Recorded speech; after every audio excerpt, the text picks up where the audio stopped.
Well, I started out my dance education learning ballet technique, but I was lucky because at that time, and I was at the Royal Ballet School in London, there was a woman called Kate Flatt who was brought in to teach composition. And she had just been helping Massine to do research towards this strange complex book he was writing, which was an attempt to analyze choreographic practice. And although in many ways the book is forgotten, actually the work that we did through this book, and also from her, she was a kind of part of what was the new dance movement at that time in England and in London particularly. I think she shaped and continues to shape from her influence many things that I do. And I then went on to study ostensibly music composition with the composer Kevin Volans, and now that kind of goes into the work that I do with the composer Matteo Farjan. And it's interesting because I guess the analysis that Massine was doing was in some sense had some connection to musical analysis. Mm-hmm. And therefore these three influences, I was able to connect these three influences. And they weren't to do with technique or the body. Really, they were to do with shaping time and space. When Kate Flatt came into the Royal Ballet School, and I was 16, and she came in to teach these composition workshops, the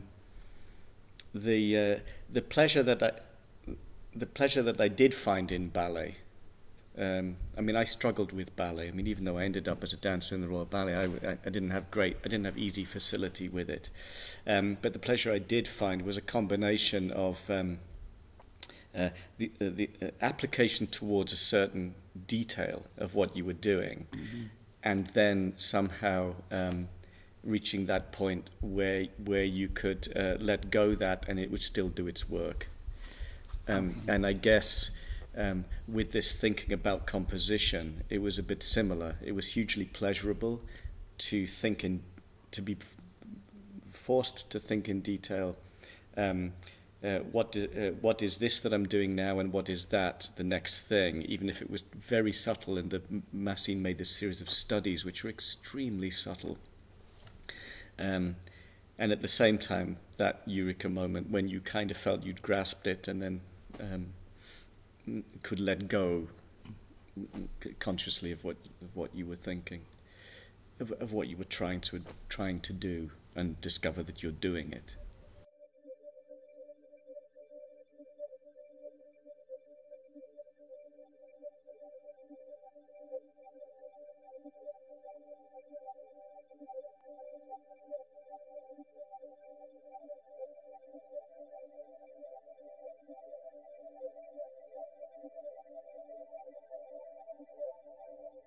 My initial training was actually modern, but from the university standpoint, it was a very weak program, but very soon after that went into ballet. And that's what gave me my initial roots and foundation, organization of my body structure. And that was the beginning of my training. But it really wasn't until I saw a performance by the Bela Lewitsky Company that really convinced me that this was something that I needed and wanted to explore. after seeing it, well, during the performance, she was still dancing then. I think she was still in her 60s. And of course, she did the Horton technique. But I had never seen men dancing, because the program that I was in was just women and just me. So when I saw her men dancing, I saw this incredible power. But it was a solo on her part that really got me, because she exited very slowly after her solo. I mean, towards the end of her solo, she just exited very, very slowly, and her hand was just trailing.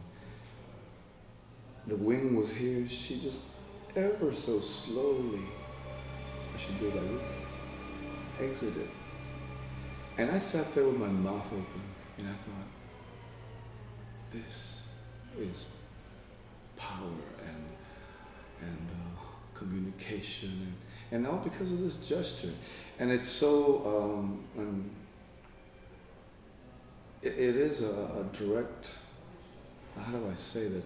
That gesture really meant something, because now, my hands and the gestures that I use are very prominent in my work. And so I was attracted to that. It pulled me in that evening when I saw the performance. It pulled me in for a reason, because my hands ever since then have been part of my work. Yeah. That's good. I start dancing when I'm starting to walking. You know, in Africa, it's not like in Europe. In Europe, I see in Europe when children are learning to stand up. All the family are, and in Africa, it's just different. When a child, just the first trying to stand up, everybody, come back up, come back up, come back up, come back up, come back. And sometimes he fell down and they try again, come back up, come back up, come back up, into stay. And my mother used to be singing, dancing. My father drummed. I'm the last child in the family. So I'm born to swing all that. Wow. You know, we have in Africa, the African story, you shouldn't be writing. Because in Europe, in America, if you need your story, you go to the bibliothèque. You can find. In Africa, it's since 25 years or 30 years, they begin to write. And it was every time in Africa, family who get all the roots and spread it. But we still with an instrument and with movement. And I'm coming from the family like that. The different kind of ceremony we used to have in Africa. In Africa, you dance for nothing. Nobody dance for nothing. Every time is something why you dance. Every time, like new birth, like somebody die, like marriage, you know, like every time ceremony. And in this ceremony, every ceremony gets songs about the story of ceremony. And this song and the all written. And you were a child, you see every day these ceremonies. And when the people sing the rhythm in the ceremony, every ceremony has its own movement. And so we say in Africa, when a child of a duck, you know, the quack quack, Yeah. can swim, is not a child of duck. You know what I mean?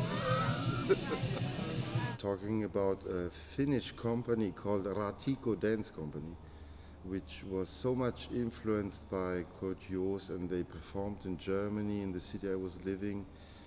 And there was a guy doing a sequence in a dance style I'd never seen. So I really dreamt of doing this. Absolutely didn't know where this technique came from. That's why I first had to go to London and study Graham to recognize it had nothing to do with it. And then I came back to Germany finally. And another very big influence is, of course, a Hans Züllich class, in which I had my only time ejaculation in all the years of dancing I've been doing. Just because of his bloody class. Never happened to me again. I don't know if I regret it, but it really was an orgasm because the class was so great. Oh my God. It's the only time it happened in my life. I was actually a bit ashamed. I wasn't sure in the first moment. I thought, did I have an orgasm because of that? I wasn't thinking of any girl, so it must have been really the class, which was so exciting. You had an art orgasm? Yes, at the end of the class, we were doing this this exercise. And I was going like, what's going on here? But I was so excited by his class. Uh-huh. And so how do you use that today? How do I use this today? Well, I don't have to use it. I think about it all the time.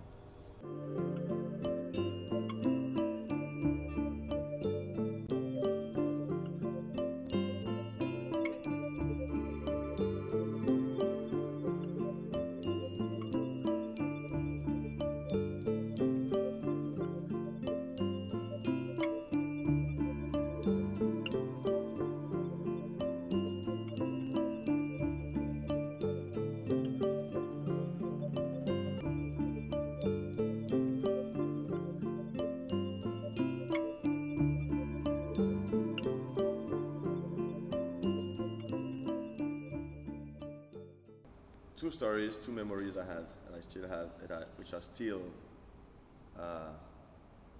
generating some thoughts and resourcing my motivations while working.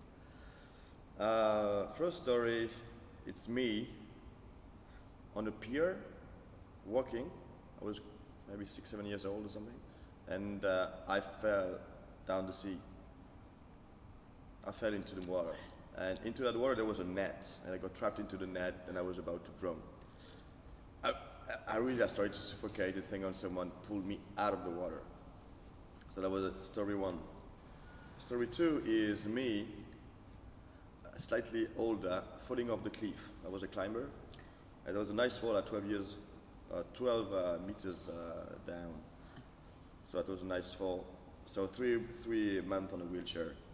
But the good thing about the story one and story two is that actually I experienced a very strong and very exciting feeling of suffocation, but also this free fall. Bodily, I knew consciously that I might be dying or something, but still, before that feeling, a great sensation of liberty, of freedom,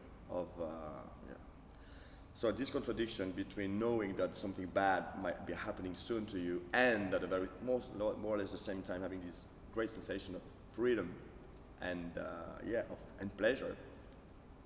So this contradictory feeling is definitely something I'm dealing with in my work, and those are kind of two driving forces that I keep on coming back to.